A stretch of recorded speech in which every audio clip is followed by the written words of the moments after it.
Whawhitai ke ki ko ngā koe neke I tuku mai mo I ka tik tau tolu. Tō wau sia mai ai ai hua whakoloa koe ni. Pe ko kore peke hufanga atu I o ngai whakatapu ka e tāka te au. Ki hoko atu, ki e ako, ki e tau wholofola. Ki e tohi koe a he pelu. Nā ngata whoki ai tau wako na tau situ at ki ai. I a he pelu vai wha vesi kohona walu. He poko ni tau hoko atu ki a he pelu wa he wha vesi wa ke honga fulu. Ai au pehe anu whakarea. Aua, pe tā au toi pe ha mālolo whakasapate mai ka kai ai o tua. He koia nā ne hūki o no mālolo a ngā. Nā ne mālolo e ia whoki. Mi hene ngahi ngā we. O a ngai tofu pe koe o tua me ha ana. O kui ai e whekau mawinga ko mai he vesi koe ni.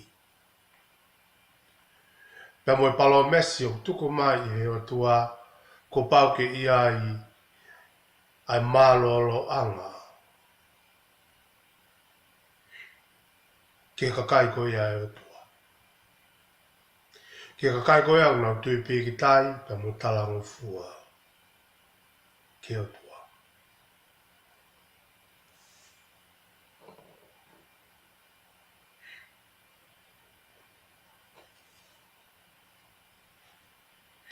Ia lireu kwa wesi o wharea mahe pāki koe a pehe. Pe koe au kei toe a mālolo anga whakasapate ke kakai ai o tua. He koe a kua hūki o no mālolo anga. Kua mālolo whoki e ia mi hene ngāwe a nā. O hange pe koe o tua. Pea mi hene ngāwe a nā.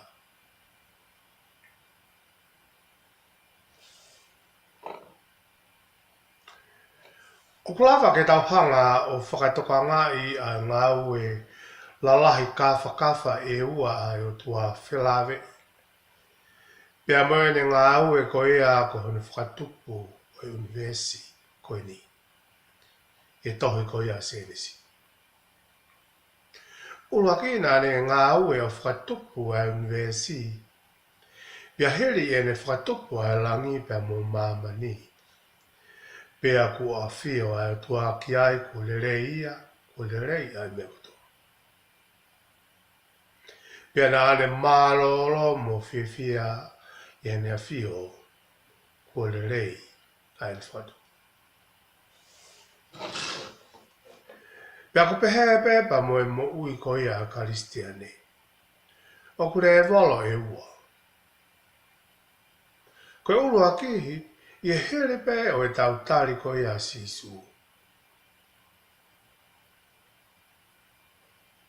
O te tanu lewa ke tau mui, ma nofo ki he tataki ko ia a sisu klaisi. Kako taimalahi o tau whaafenga ke whai a ngahi ngā ue ke kehe. Ngā beke whakahoi fua I ai o tua. Pea heri e tau ngai whenga lahi, pea ko tau wangoi lewa o kufu lahi au pito ai tau helai a. Pakona moni I kai te tau ngau anonga. Pea te tau toki loto lewa ke tuku ai tau whenga ngā wei ai mo ui, ka ke tau mālolo I e iki. Pea hokore wai ke tau mālolo lewa me tau ngahi ngāwe. I kai koe a be, koe tau toki whaka a tāpe a iki ke ngāwe he tau moi, pea toki whai lewa sisu a ngāwe I ate ki tau tō. Ka tau mālolo pe ki tau tō. Ko toki a whio ai o tua o kulerei ai mea kutoa pe I e tau mohui. Makatuhunga pe ia. I e tau mālolo ka tuku ke ngā ue a sisu i tau mo ui. Peko eiki eni o totonu ke mo ui pia mo ngā ui i tau mo ui. Koe mālolo anga o Karistia ne ko sisu klaisi. Ia karetia vai ua vesko no wanua. Tala mai, kua tu toki au ke mate o hange ko kalaisi. Ka o kua mo ui, ka ikai ko au ka ko kalaisi o ku mo ui ia te au. Pe koe ku mo ui eni i he kakano. O kua mo ui i he tui ke alo o tua. Aia, na e ofa ke te au o ne fuaki a ea koe hui. Pe koe. Koe uhinga pe e tau mawhasia mo e tau hela ia. Koe uhinga pe o koe ki tau fie mālolo. Ka e tuku kia sisu klaisi. Ke ne whai ngā. Tala mai he apostola ko Paula. Kua tutoki au ke mate o hange ko klaisi. I he kolosi tutoki ko toa hoku kakanoki. Ka rea pe e kuma ui i he sina ko ni. Ka kona mo ni o ku ikai ko au o ko whakalere ku mo ui.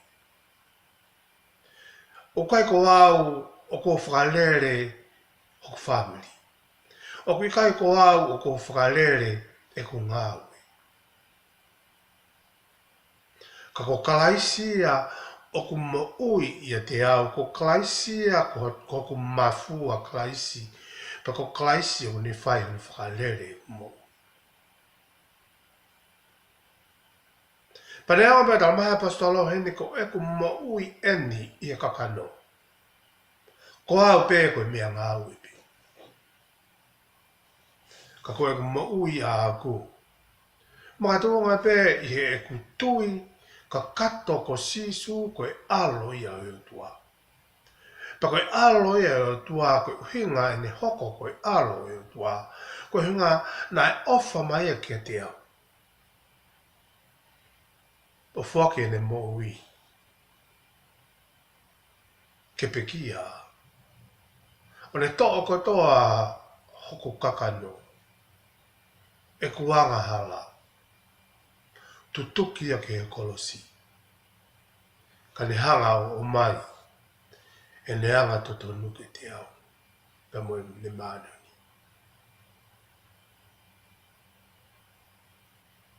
Ka hana wā, ke mo ātu here e tautari a sisu. Ko ki tautalo bea na tau whai ngā ue ke tau mui.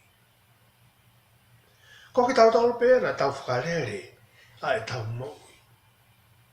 Ko ne hunga bea koe ki tau fie, ma ue ki tautalo ke tau mārolo, he koe mārolo mo o ni, koe tuku ki a kalaisi. Whangai bea ko karitia wāngu a vesi wanoa. Koe ku mo ui i he kakano. O ko mo ui be i he tui. Ke alo e tua. He koe ku mo ui o ku i kai ko au, ka ko kalaisi. O ku mo ui atu mea te au. Ia te au. Ka koe ene ko tau mārolo pe ku tau tui ki a kalaisi. Koe mga tu onga bea e mo ui a apostolo. Mo ui pe he tui ke alo e o tua, bea mo e ofa koe a e alo e o tua, o pekia ko hui ngā pe ko ki tau tō. Mga tu unga e tau mālolo, pe ko tau toki whaka a tā a sisu ke whai e ne ngā ue i a te ki tau tō. Ko tau whaka a tā ka sisu ke whai e ne ngā ue i a te ki tau tō lu. Ke whakahoko mai ene rea. Ke whai ene sio. Ke whai ene whanongo. Ke whai ene whakakaukau. Ke whai ene whakarere. Pe tuonga ko ia te tau toki o ngā lea vai fu tupu laki e tau mui mo tāpu ake lahi o e naunga pia mo e fia fia. Ui ngā e peko tau mālo lo pia me ngahi ngā awi. Ko e huinga ia o sisu. Ko e huinga e ne hoko mai he kakano. Ke mo ui ia te ki tau tō. Ki tau lava mālo lo ia te ia. He kua whakatopo ia he aho koe ni o au he lawi kuonga. Nea ngā kua hoko mai he kakano. Kakapalo mesi ai o tua. Ka mo ne tutu uni. Nana tala mai ia he sa me ua visitu. Te whakaha ai tutu uni koe. Pena pehe si hova ke te au. Ko alo koe. Ko whakatupu koe. He aho koe. O ku toho mai ako sisu ia. O ki kai ke teitei tuku wangi ki tau tole sisu o ku tau whanonga whata. E kone hunga po whakatupu ia ke mo ui ia te ki tau tō. I he aho koe ni. O awa i pē. O lawi kuonga. Taka hunga o tala mai sisu. E kaunga ia ke te koe mo au. Ko pau ke mawahi ia. Kai o mai o na whawhitongi. Ko lau mare manuni. Ko ne palo mesia he kai teitei. Mawahi mea te ki tau tō. Oku ia te ki tau tōlu. Whawhawhonga ia. O na whawhitongi. Ko lau mare manuni. Pakapore aka te ki tau tōlu e vesi koe ni. Ke toku ki a sisu ke whai e ne ngā we. Pe ke toku ka sisu ke nofo whare ia e te ki tau tō. Ke mo ui ia te ki tau tō. Ka tuki lava ki tau mālo. Ku tau hela pe mo tau havala pe mo ika ki tau maua no ngā. Ko i ngā pe ku tau whenga pe ki tau tōlu. Ke tau whai e ngā we. Ka koe nung tala mai, koe tōtō ni ai nung tala mai he o tua e sāme ua vesi fitu. Ko whakaha, pa te whakaha i tūtō ni. O whakawhau mai e sisu ko alo koe. Pe ko whakatupu koe. E aha koe ni, ke awhio o lawi kuonga. E mo ui. Ko topi. O hange e pēka lawe koe e toi aisia. Ka pāo pēte tau loto ki ai. Pea talang fua ki ai.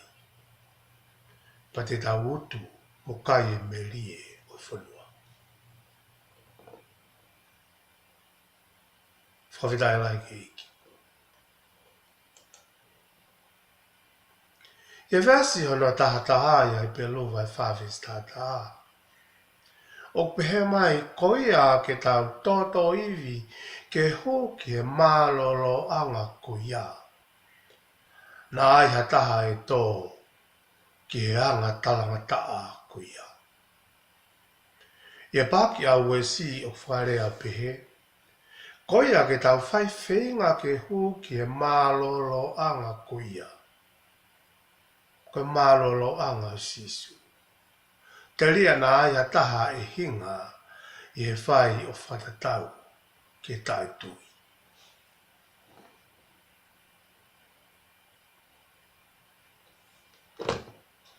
Paka whaamui ai o tua ke tau tui ke te ia. Paka pāpe wā ko kamata ke more atu e tau tui, paka pāure wā ko ikuna te volo he tau moui. O to taun au pito ki tau tau whoki o lotu.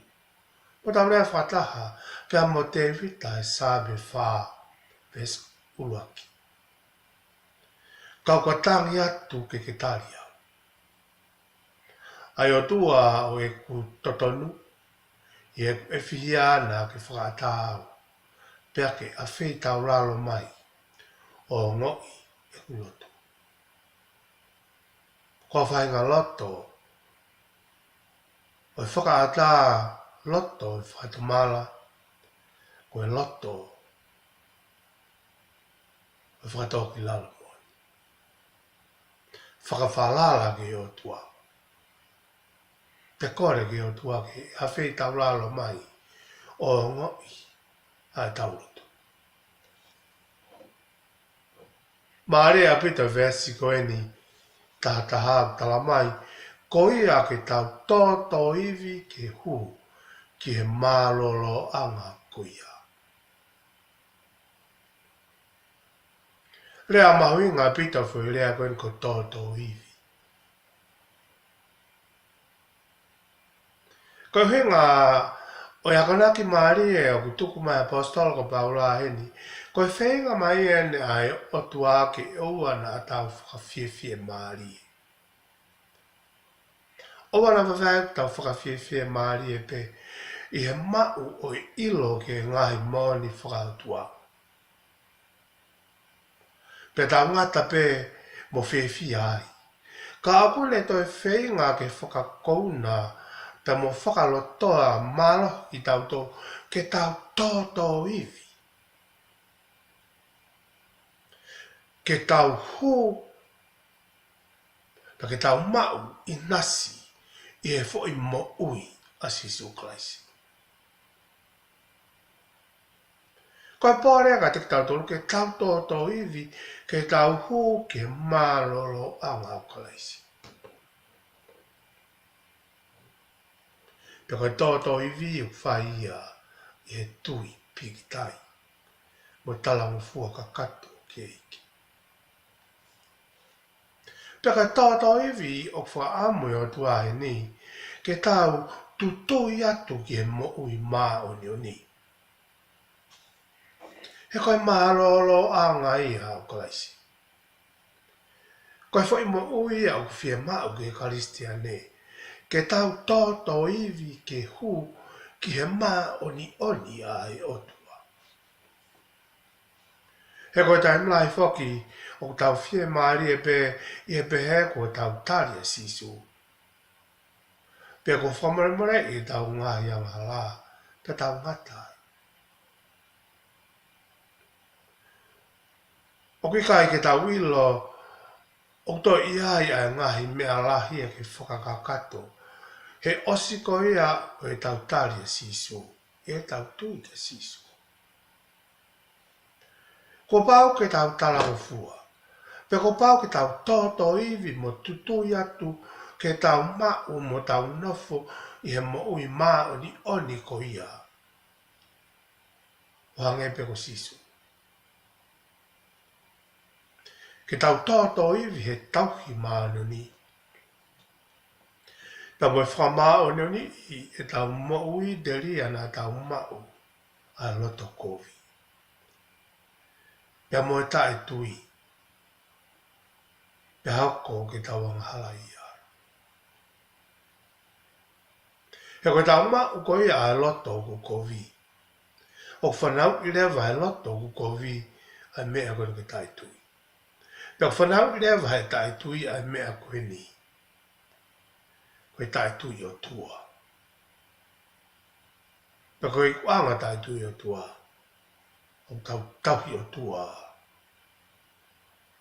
Hiteni o tua mate. Pea koe nunua e tahu i whātua mate. Tala mai sāme uraki. O auha aga kaipe. O ngā pe koe anghala. He pelu vai ona vesuraki ke ua. Ko ia foki ke tuku ki mui a ngai uraki ako naki. A Kalaisi. Ka tau whai atu ki he hawa. Ke ua na to ai atu unga o whakatomala me ngahi ngā ue mate. Pea mo i tui ki o tua. Ai ako naki o ngahi baptaiso. Mo hiri whaki o inima, mo e toi tuu o mate. mo whakamau tangata. Paka e pāre ka te tau tole, aho kuri. Ke tau tutoi atu, ke tau mau e mālolo anga sisu. Koe mau e mālolo anga sisu. Koe tōtō iwi mo tutui atu. Ke mauni oni. A sisu Kraisi.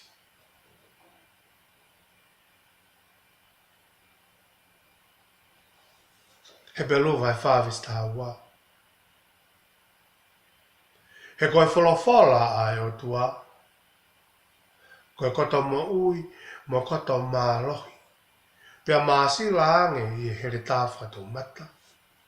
Fuape. O ne asi atu o maioi a loto mo e lamarie io. O no ngai hokonga mo uho. Pea kune vavanga. A ngahi hori. Mo whakakaukau e loto. I e vesi ulua ki o pore i ki tau tolu. I e tau ulua ki vesi na tau ako ki ai. Ko e vesi ko ia. Ko hono hiwa ki hono. Hongo furu. O ko pore i ki tau tolu ke tau mālo lo i a kalaisi. Whaka a tā kalaisi. Ke ngā au he tau mō. I e vesi ko e ni kono tātaha. Ke tau tōtō iwi. I e tutui atu ke mālolo anga kalaisi. Ai ne maunio ni. I vesi koe kono taha wā. O pore i a ki tau tolu. Ke tau whakawhanongo o tauhi whaito ton ke wholofola e wā.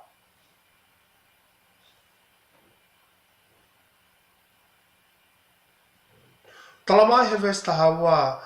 Koe wholofola koe here tāwhaka tō mata e o tuaka koe ne wholofola. He koe kota mo ui, koe mea mālohi, au pito ai wholofola e tua. Pea to tonu ke tau matu aki tō kanga ki ai. Mo whai ki ai. Pea heri ai whakatokanga e laumarie i he vesi tataha. Ke tokanga koea ke tau hu, ke mālolo anga o e tua. I e tutoi pa mo e loto toto iwi. I e mui kakato ke sisu. Koe lewa, hoko mai lewa vesi kono taha wā. O kurea mai ia whika waki, pea mo e wholofola e o tua, pea mo hana mahuinga. Pea tonu, ke tau whakaata ai wholofola e o tua, ke whai e ne ngā we, i e tau moui, he koe hoko e o ka whukoto tāpuaki. Tala mai vesta hawa koe wholofola e o tua, koe koto mālohi. Pea whakate whito e tau ausia ai mo ui, mo mālohi o e wholofola e o tua, me heanga koe au e tau tari. Pea mo e tau talango fua. I e wholofola e o tua. He malava ai ki tau utu. Ai fua e whanua.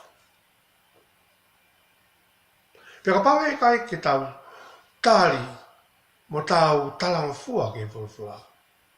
Pea kai rewa te tau ausia anu fui. Pea mohono nau, pea mo i tāpua ke wholofola.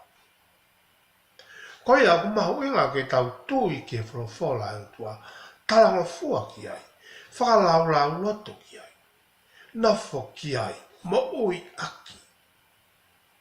Pa te tau toki i lo i lewa e wholofola, o kui ai mālohi, koe koto mo ui, no koto mālohi. Tō tala mai pe whesta hawa pe aku māsila ange, ia here tāwhaka tō mata fuape, o ne asi atu o mai oa i ai loto mo lau mari. Io, mo hana ngahi hokonga e mui uo. Koe ula ke mea e o whai he wholawhala. E taimi o tau tāri a sisu. Koe ula ke mea o whai he wholawhala he kau mui ko hono whakalawe a i ki tau tu. Tu osi mo vai vai.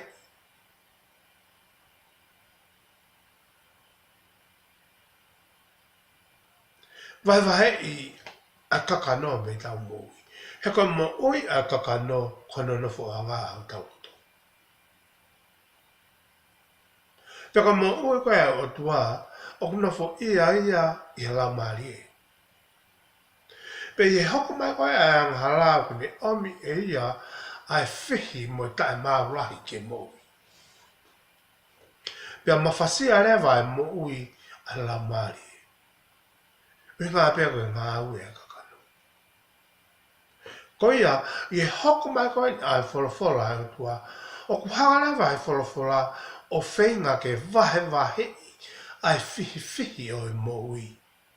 Ke whakamaala ala pia mo auhani mo tatala e lau maari e mihe mea ko ia i kakano.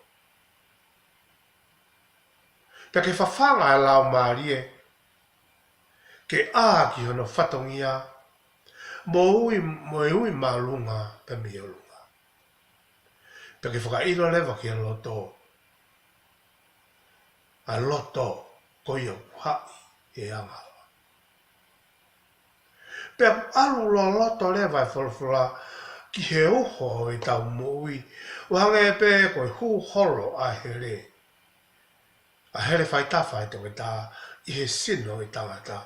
Ke ta tāla mai mo au hani ki tua. Mo tu osi ai mahaki ko tōpi. Koe hanga awe a here whai tawha.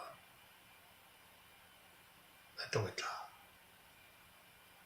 Ka pau ki hafo i ngungu na tau sina. Ko pau ke whenga e toke tā mo i ne here. Ke alu ki loto o le hanga vahei. Mo le tu osi ai fo i ngungu ko ia. Whakamawahe ia. Mi he konga ko ia o hao i sino i tangata. Konga ko ia kwa ke mama. Pako pehepea ngā ua e wholawhala ia te ki tautoro. O kune hō ke ngai hō konga o loto ke tu osi ai kovi kai omi ai moui. O whahoki ai ke moui ai loto. Pea ki kai ki aha potu hau tau sino e tae lava ke hau ki ai wholawhala ai. Whakaata mai o hua ki ai wholawhala ai. Whakatoa sino o hua ki ai wholawhala ai. Hame api. Ko paupe ki hau ki ai wholawhala ai.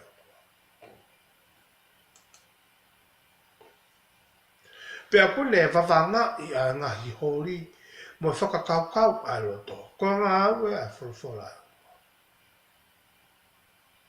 He koe mea pēo ngā welahi tāki ai wholawhala ai tua. Ka koe loto ko eni o i tangata. Ai mea koe ka loto whawhiwheka. Ai mea koe ka loto taitui. Ai mea koe ka loto whihia. Ai mea koe ka loto hebe me eiki. Ai mea koe ka loto kaka.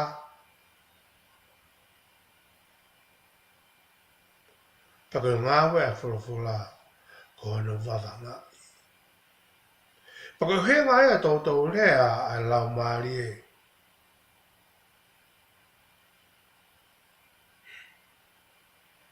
Talamai he aha koe ni i he aho ni pe. Ka pau te mō whanongo ki ano leo, ki he reo koe wholawhala. O na whakawhiwheka o moroto.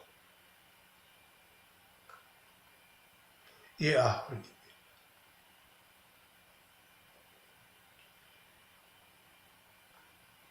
O ana te whawhiwheka o moroto. Kara mōni o koe ke karinti ma pongpongia. Ka koe whainga maari e pe i aho koe ni. Koe hinga tala mai i he ahoni.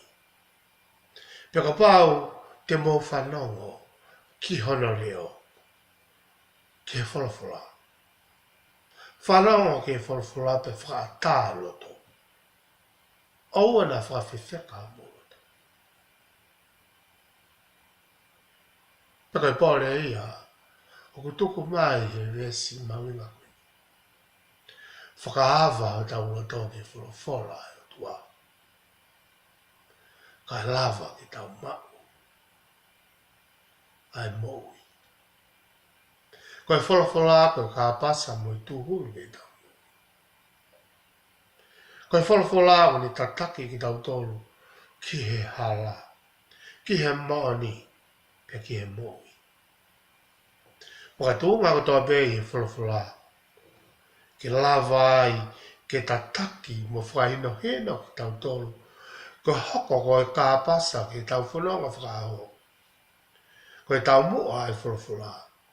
Ke tau wausia e mālolo anga o kalaisi. Koe mālolo anga o kalaisi. Koe whou ngā pē. Koe māni oni ai mōi. Tato ki hoko atu e vesa no tātou. I he tau video ka hoko mai pa ki tāpu ki na matori iki. Ta kore ka lau maari e ke ne toko nia e tau mōi. Ke tau whawhanongo. Ki ene wholawhola. O whalaia.